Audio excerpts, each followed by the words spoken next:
Oh, heckin' loves Arcane. All right. Look, It will never die. Eric, 15 games, 60% win rate.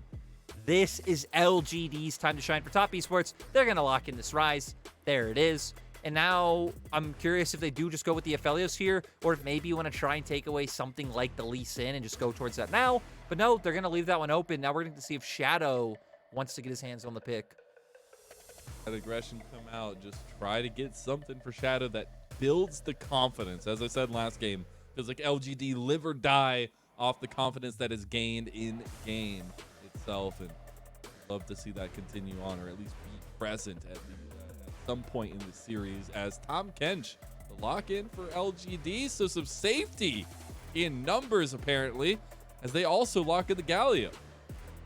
Yeah, very interesting. Shadow feeling confident in terms of the amount of jungle options he still has available. Oh, no. And now for TS, going to go towards a support option to try not get banned out. I'm curious to see where they go with this one. They're not going to go towards this. If anything, you know, that could go towards the Ranata, the Lulu, another thing if they want like an Enchanter matchup. You also do have other tank supports available, but they are just going to go towards that Ranata. So when I saw the original Ranata hover, right, it is beautiful. But like, what does LGD want to do? They have a Devour to gobble somebody up and put them under the same place. They also have the heroic interest. They want to be grouped up at this point. And I feel like Ranata is going to have a lot of tools to deal with that and a lot of turnaround tools in the team fights. And, you know, will not have the worst time in terms of laning since she doesn't have to really worry about too much hard engage coming out. Of course, the Abyssal Dive can sit up well if JinJiao is able to find it, but I feel like not as threatening as something like a Death Sentence or Dredge Line coming out on the opposing side. Now, top esports starting to ban away some of those typical combos that you see the Galio pick with. Camille really only being the standout one in top lane. So now I wonder if they'll go maybe towards more of a jungle ban, whether, okay, they're just going to go straight towards the Viego.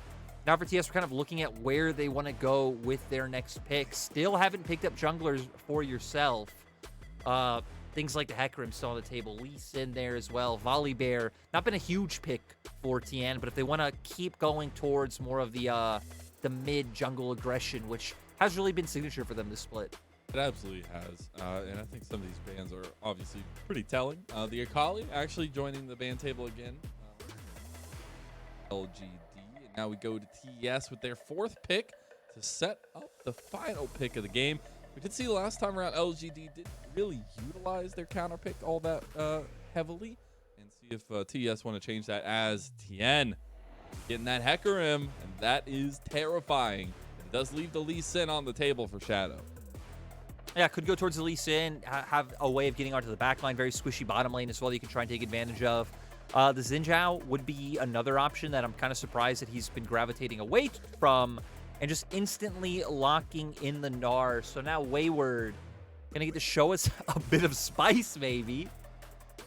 I would love to see the spice come through for Wayward after that game on Graves last time around. I feel like he deserves it, but it will still be the Gnar picked up for Garvey.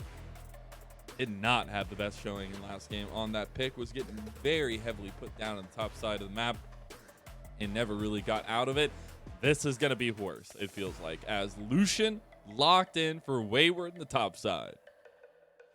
Ooh, and actually, yeah, I'm curious to see where they decide to go with these solo lanes. They do swap back for now, but either one would be fine up against the Galio in the mid lane, but of course, Lucian doing, Galio really doing better against mages and against physical damage, but it does look like this is probably what they're going to commit towards. Top esports are bringing a bit of flavor. They do have a front line in the Hecarim, but not really as much. They're really going to be playing on a knife's edge. I feel like a lot of it is still kind of down to what they're able to do in the laning phase, considering that their top lane is able to find a pretty sizable lead coming into the Lucian versus Gnar matchup. On the opposing side for LGD, I feel like you once again do have some pretty solid scaling on your side that you're able to play with. Pretty stock and standard across the board, but at least they do have the Jinx that they're able to rely on for the later game damage. And heck, even Shadow getting onto the Lee Sin. So both things we said that maybe might make it possible for LGD to find comfort and pull out a win, they were able to pick up. Yeah, I just get scared because it feels like, first game, TS got a lot of what they wanted because they were on blue side and they were just picking exactly what they wanted. LGD were playing mind games with themselves.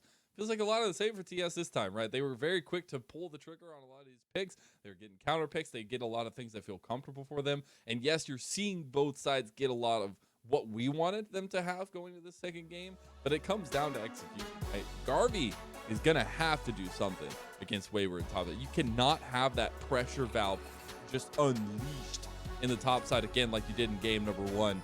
And it's going to come down majorly to these junglers, Tian and Shadow. Can Shadow revitalize LGD in their second to last series of the season? Or can Tian finish it out strong for TES as they look to crest into playoffs with a quick 2-0 victory? And both teams, I feel like, have options in this early game. For LGD, you actually have set up coming from mid this time around.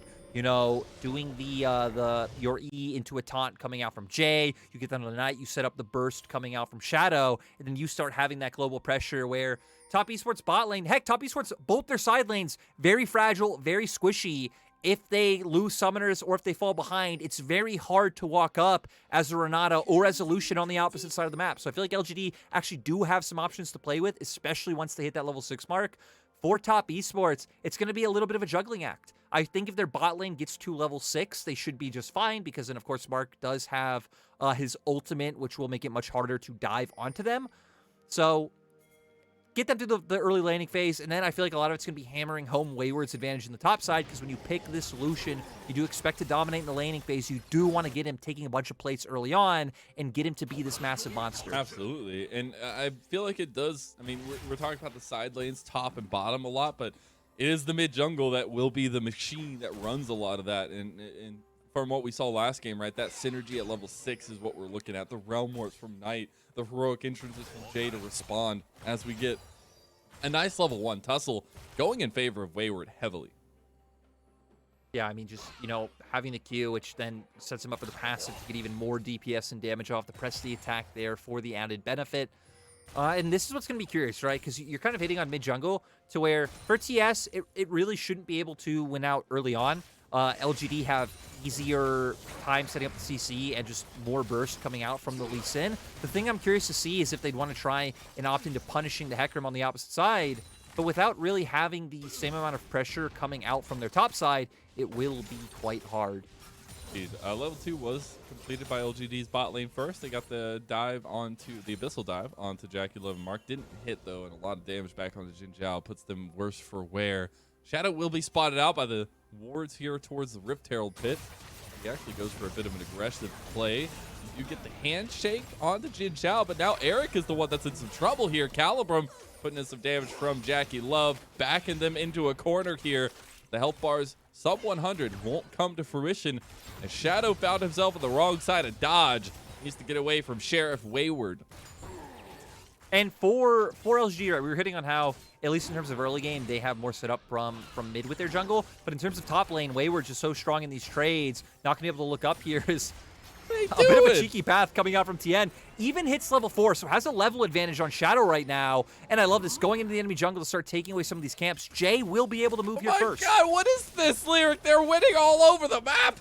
They literally are under tower or in the jungle everywhere on the map. Have we seen this before, Mazel? Have we seen this before? I feel like I'm getting deja vu, but it's a little too early for it this time around. Jay and Shadow were looking for the pick off onto Tian, but they can't find it. Just settling for the Scuttle Crab. Yeah, so Tian looking for these aggressive plays, still kind of posturing and angling around here. He shouldn't be able to get this, but still it'll give Knight the ability to hit the wave first, as we see here. So we'll at least be able to force it in. And more trades in my lane! Eric in some trouble there, will not die. Mark can't finish him off. JackeyLove not with the range, but they have all the pressure they need. Yeah, I mean, right, this is pretty much equivalent to killing him, in my opinion, because you're going to deny a wave coming in. Luckily for Eric, I mean, it is a cannon wave, so shouldn't lose too much, but still going to be denied. JackeyLove already picking up some nice gold in terms of turret plates. And once again, top esports bot lane is just huge. I really liked how they played the first 2 levels where, like you said, LG's bot lane did get level 2 first, but top esports respected. They waited till they had a bit of a wave on their side, and they started playing out with their range advantage of having, you know, a range versus melee matchup in support roles. So top esports played it well. They were able to get the poke damage down, and they're already starting to find a really nice CS advantage off of that. I thought Jay was going to stop the back, but apparently he didn't want to. Is he going to get his back off now? Looks like double TPs will be utilized to get back to the mid lane for both these. Should be level 6s coming very, very soon for the Galio and the Ryze respectively. So looking at those plays to start coming out early on. Wayward still pushing up in top side and not giving Garvey any fun on the Gnar. No, but I want to see top Esports start making their way up here and giving him some vision for now. Tian will be playing towards that bot side to pick up the Scuttle Crab, but this is where Wayward will be vulnerable. No vision on their side. You can already see on the minimap Jay and Shadow moving up here already. Wayward has flash. Predator pop by Jay. Can he get the at least CC chain in onto Wayward? They're going to connect the taunt here as well as the chain, and there you go. Wayward dies. Shadow picks up first blood for LGD. Yeah, Wayward just playing too aggressive. I mean, he was sitting in Garvey's face that whole time, chunking him down, trying to hit turret.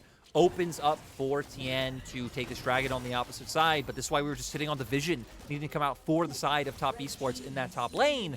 So Wayward can be allowed to play this matchup the way it's supposed to be played, right? When you pick the Lucian, you want to be having the enemy under turret, chunking down, getting the turret plates, plate gold, and just snowballing out of control. So start playing up towards that top side. Knight has prio, has an advantage in this mid now, has the realm warp to be able to look to make plays of his own. I do want to, as we go into this replay, when we come back, I'll get my point in. But it is that nice early play from LGD. Not level 6 yet, but Jay makes it happen anyways. And we see here, Wayward didn't blow his flash, because he could have flashed a taunt, right? But didn't opt into doing it, thinking he could still be able to get away afterwards. But Shadow landing the Sonic Wave guarantees that he's able to pick up that kill. And now going back into the Iron Spike Whip and 2 longswords, having a nice bit of power under his belt compared to, Tian on the Hecarim, going to be picking up the Boots of Lucidity. So at least Shadow will have some nice skirmishing power, but here's Knight making the roam to top. Doesn't even need the Realm Warp. Garvey not having close to Mega Gnar. Tian shows his face as well. The Calling and Knight are just enough to get it. Tian doesn't even get to say anything. And this is a throwback to top Esports when they were at their best, picking 369 very in-your-face matchups, and then because of the way 369 plays, it was always Knight and Karsa just continuously having to gank top. That was back when JackeyLove had Yuyanja, and they kind of did just play, decently safe towards their turret. Yuyanja not super aggressive, but, having the roster change now, getting Wayward on the solution, and kind of a bit of a throwback in terms of how they're playing out the game. Like it. You love to see a little bit of nostalgia on the Rift. Seeing Shadow towards this bottom side. JinJiao with the Abyssal Dive ready to go, but it looks like Shadow will continue to path in his own jungle. That's something, you got that early blood for Lee Sin, but something that we saw Tian do on Lee Sin last time around was always that aggressive pathing, keeping the pressure up on Shadow, on the opposing jungler, which has not been the case for Shadow this time. It's been mainly that lane focus instead. And to be fair, that's how it has to be for Shadow, is trades come out, even in the river, Shadow fighting Tian, but because Shadow doesn't have the pushing lanes that Tian did last time around, Shadow has to go to a lane first, find the gank, and then you could transition that into maybe trying to take away the enemy jungle, right? If he just walks in right now, the side of top Esports will be able to collapse and punish first, so I think the way he's going about it is correct. We're just going to see if we can start finding these plays.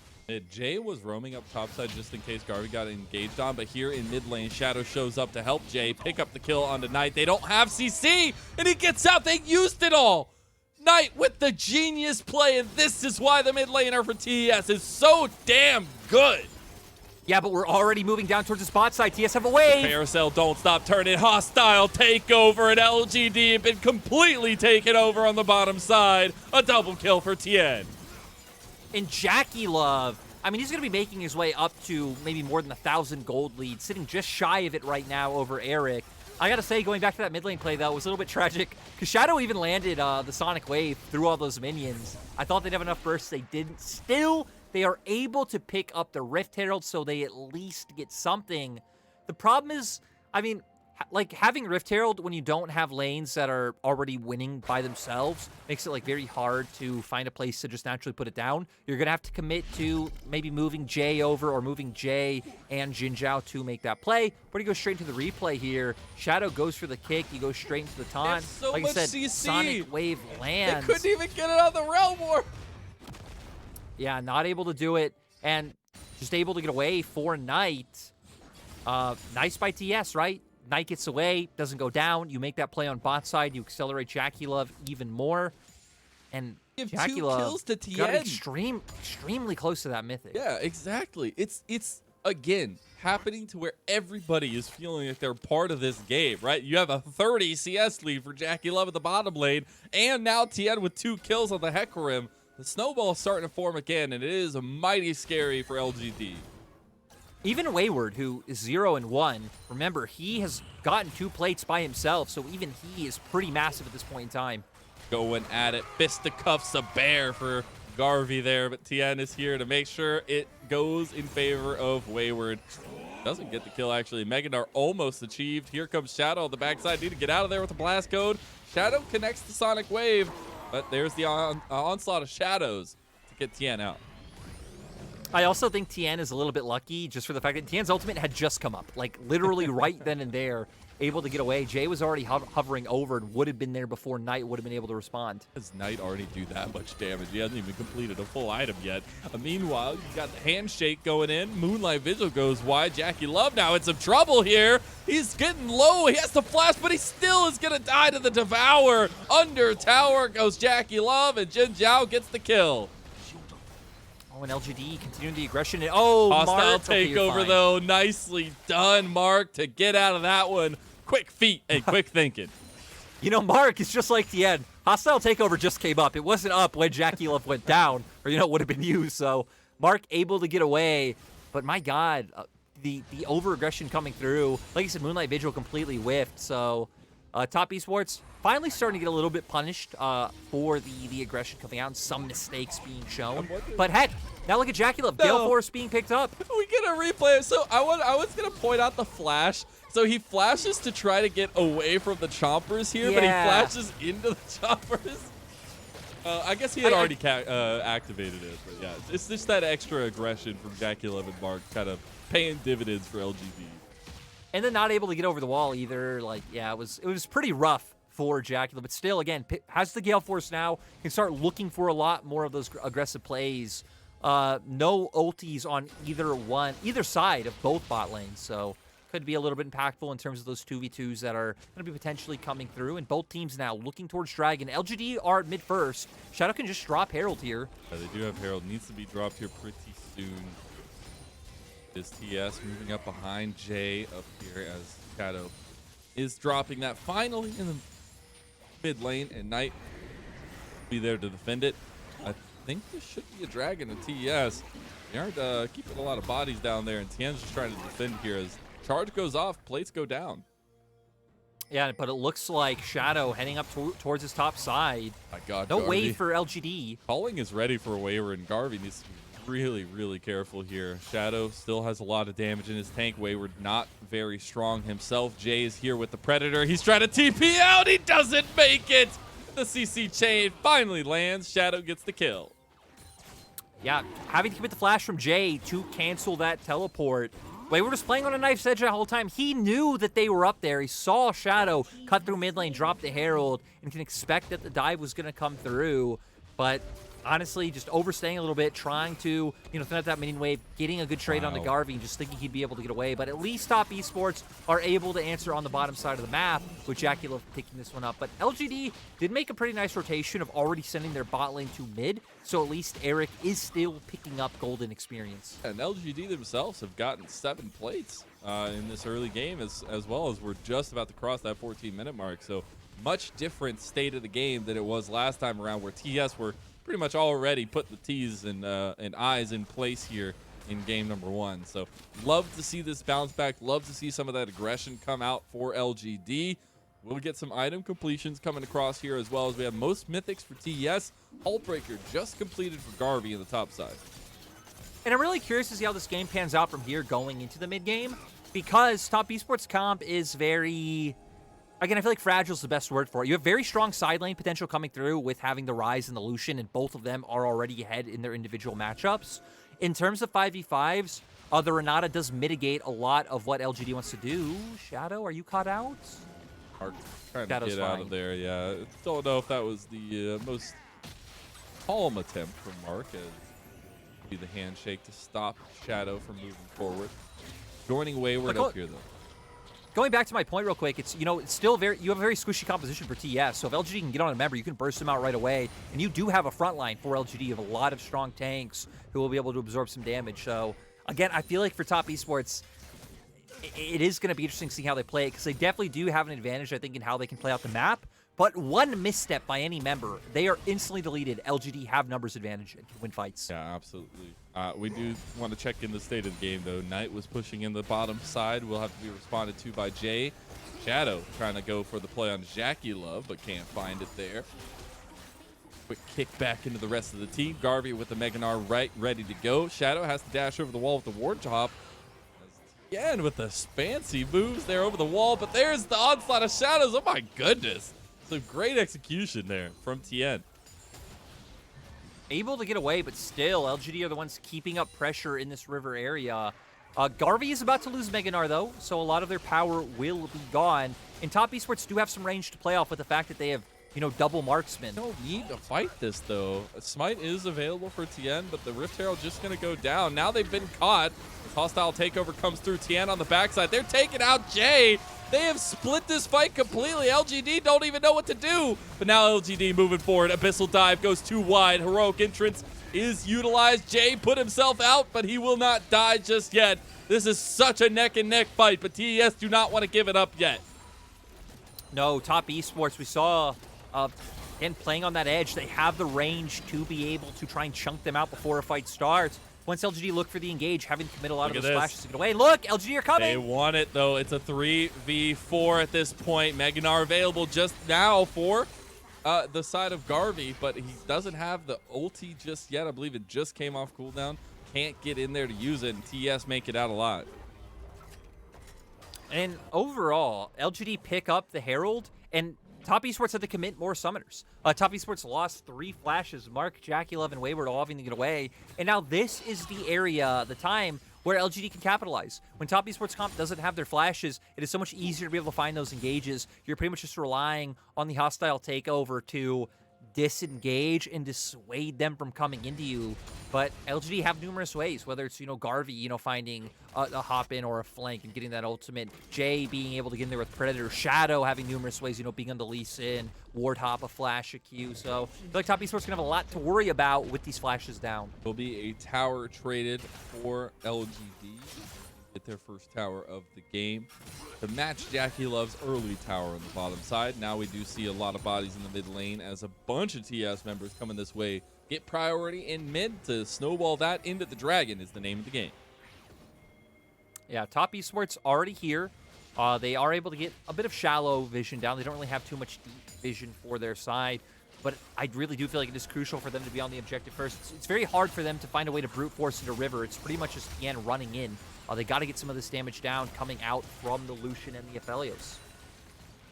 Priority gained in mid. Rift Herald available for Shadow. He will drop it as the kick comes down. Wayward, you stepped a little bit too far and you get punished for it. Shadow jumped right down his throat. And now we see JackeyLove with a big Moonlight Vigil. Onslaught of Shadows, the hostile takeover. Oh. It's a turnaround from TES. Here comes Knight with the Realm War. Garvey is going to be locked down, and he will not be down just yet. Mega Gnar comes out now. Devastating charge from Tian will devastate Garvey. And a quick turnaround. It's a 1-for-4. And, Mark getting the bailout on JackeyLove right before he was bursted down. So crucial for him to be able to survive. I thought that looked so good for LGD, but top esports now not only wipe LGD, pick up a dragon, get mid-turret, and Knight's going to get top lane turret as well. That is insanity. Just like that, the gold lead is exploding. And it was off the back of a typical Shadow play. Look at it. Wayward steps forward. Instant response from Shadow. And this is why we hit on it. It's actually very important when top esports flashes are down, because plays like that are possible. Here we see Jay going in, but, huge Moonlight Vigil. The bailout comes through from Mark, and then Tian able to get on the backline to force Jay and Garvey away. Feels so crucial. Really huge ult from him, but seriously feel like Mark doing a fantastic job in that fight to be able to set up for the members of TES. Knight able to pick up, looked like a kill as well. No. So, oh no, Garvey! Run away, Garvey! Run away! It's not just Knight. I promise. It's not just him. He's trying to go for the Mega Gnar. He also gets the heroic entrance, but he might have just doomed Jay. It's going to be a kill to Jay, though. That's the power of the AP Galio. Now Knight putting in some damage onto Jay there himself. Won't find the kill. It's a return, though. It's 1-for-1 in the bottom side. Yeah, overall, I mean, Wayward's still not having the flash, so not able to just get out of there once Jay did come through. TS are keeping up pressure on the bot side, pushing in mid. You see Shadow trying to respond by forcing this wave in top. And top Esports are now just kind of fishing for picks in the bottom side jungle. Double control ward coming out, so no one from LGD able to walk in, just having to go straight to the lanes and answer. And Tian might just look for a dive here, kind of posturing around mid. Jay coming back to this bottom side as Knight working on the bottom tower here. Looks like tier 2 in the mid lane will not be there. Shadow finally making his way down as he found himself on the complete opposite side of the map. But it is the tower and Jay being taken down. Onslaught of shadows from Tian just to focus this tower out, and tier 2 falls at the bottom side for LGD. Here comes Shadow, though. Oh, Shadow. He has been on the flank since red buff in the top side, but it doesn't matter because Realm Warp comes out from Knight, and Shadow can't do anything. Yeah, really nice. Just overall sequence coming out from Knight in terms of setting up that pick in bot side and then being able to help the team get away with the Realm Warp. Now that you know LGD have committed so much to answering this push in bot side. Shadow, he found Mark. Mark didn't know. Here comes Knight, though. No, the hostile takeover. He can't get him. Shadow. Oh my God. I just want to once again say I feel like it is a blessing that that you are now opening yourself up to be the king of cringe. Again, sadly, Ender not here anymore. Ender was the cringe king. Now that seat is vacant, and I feel like you're delivering pretty nicely, my friend. Oh man, that's so unfortunate because you see the mindset for Shadow. It just always comes back to bite him in the rear, man. It just feels so bad. But well, if we get a replay of that, oh no, why we gotta do Shadow like this? No, we gotta see. Looks for the pick. Mark able to get away, throws out the ulti to force him to hit his own ward. Doesn't get hit by the splash damage coming out from the Jinx rocket. And it opens up for Knight to find the flash into the root and finish off that kill. So now for top Esports, continue to truck forward with Wayward being able to push out that wave in top, get enough gold to be able to back and pick up the Essence Reaver. So a lot of damage going to be coming out from the Spellblade passive. Tian is just playing on a knife's edge because he always has the Onslaught of Shadows unstoppable to get him out of there. The last one I remember being offensive was the fight in front of the Dragon Pit where he actually got an offensive ulti, but every other ulti has been defensive. Yeah, Tian doesn't need it. He doesn't need it. He doesn't. He knows the enemy's going to be running into him. He doesn't need to be looking for these engages. But now look at TS. They're kind of juggling pressure between top and mid. LGD sending no one to answer Wayward, so they are just losing gold and experience. And even look at the bot wave.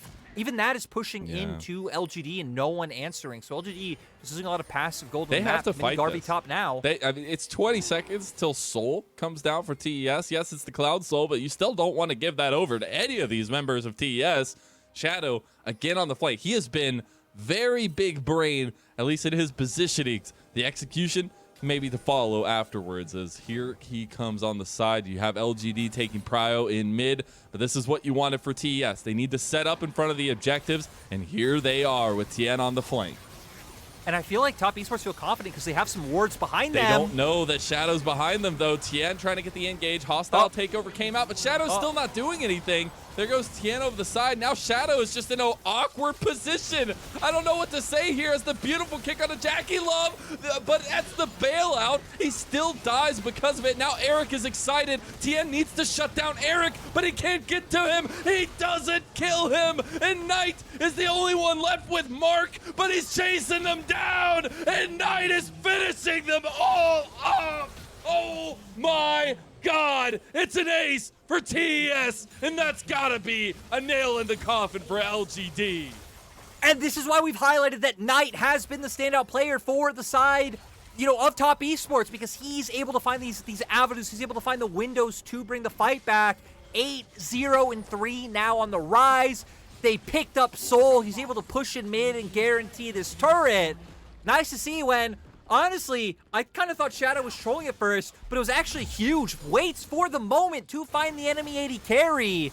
We'll get to see the whole replay here. Jay goes in, tries to taunt them down, just gets bursted out. We're questioning, hey, why is Shadow not going in? He's waiting for an opportunity to get on JackeyLove because he knows he is the big damage dealer for that squad, is able to get on him. Sure, bailout comes through, but isn't able to pick anything up.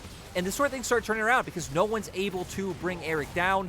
Flashes away, buys more distance between himself and Tian, but then Knight starts charging forward. I mean, again, they even have Soul at this point, so even getting the added benefits off that, picks up the 1 kill, and now Top Esports are on the Baron. They are indeed. They pull immediately off, though, as LGD was coming in, but look at Tian. He's on the side. He has Onslaught of Shadows. Is he going to use it? He's not going to pull the trigger just yet, but you do have the ability for TES to take the fight when they want to. They're pinging back onto the Baron. They're just forcing LGD's hand at this point. And right there, they're very confident they can win a fight at this point in time, especially now Knight picking up another 25 stacks on the Magi. Has a Rabadon's death cap. This man is hitting like a truck. There's no fighting that. You got to take some of those pages out, but the Baron buff is there. Hostile takeover will go wide. Look at the engage, though. Shadow on the back with the heroic entrance on top of him. It does split the fight, but not for long. They've already found Shadow. Garvey is all by his lonesome in the front of the fight, has to get devoured, and Tian comes in with the devastating charge. It's about to be another clean ace, and LGD are off of the map. They need to go home because there is no place for them here against TES. And Top Esports keeping up the momentum. They know every game matters. Every game win to try and solidify yourself higher into a better playoff bye is what counts. And they have looked magnificent today. TES G2. They finish out the season in regular form, in strong form as the final game here for them. This is the kind of TES that we wanted to see. Everybody being involved, even the 0-4 Wayward at the beginning of the game is still having impact. You look at the KDAs across TS, every single member is having a say in these wins, and it's been 2 back-to-back dominant performances from this squad. And even the way they're playing out fights is so beautiful, and like seeing how their comp has to play out fights again, because you're a lot of like ranged squishy champions. They find the Ranata ultimate first, take a lot of people out of the fight, and then you have to commit flashes to be able to get away from these engages. You're playing on a knife's edge at all times, but they're kiting it out beautifully, consistently getting their damage down. Tian comes back into the fight after zoning off someone that I didn't see, and now they're able to push forward. Get the tier 2 tower and top side. Baron buff still up for a minute and 20 seconds here. They also have Wayward pushing in mid. Like, top inhib will be the last one standing, but maybe not for long, as the inhibs are the focus. Super minions with the Baron buff flowing into the mid lane. Got pushing coming in the bottom side. TES just buying their time at this point. Yeah, Top Esports still, I mean, playing with the minion waves, right? Kind of letting mid pressure LGD, pull some members away. You're going to wait for your next wave to come in top, get that stage down, and now the ball's in LGD's court, trying to hit somewhere. Shadow just almost dies to Wayward. A hostile takeover on top of the onslaught of Shadows, and it is doomed for LGD here. They are about to get aced yet again. Can they get a kill back? They can't even get one. It's been back-to-back clean aces for TES, in a clean way to finish out the 2022 Spring Split regular season. TES are back in form. Yep, Top Esports, our second team to finish their regular season schedule. Our first team was Thunder Talk yesterday. Now TS joining them, moving their way up to 11 wins. Again, when they were tied with so many teams in the standings, this was actually such an important series for Top Esports, especially the fact that they didn't drop a game,